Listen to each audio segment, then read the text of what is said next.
नैना भीगे भीगे जाए कैसे खुशी ये छुपाए राम आएंगे।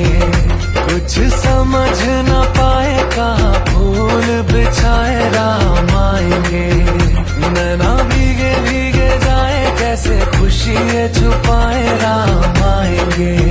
कुछ समझ न पाए कहाँ फूल बिछाए राम आएंगे।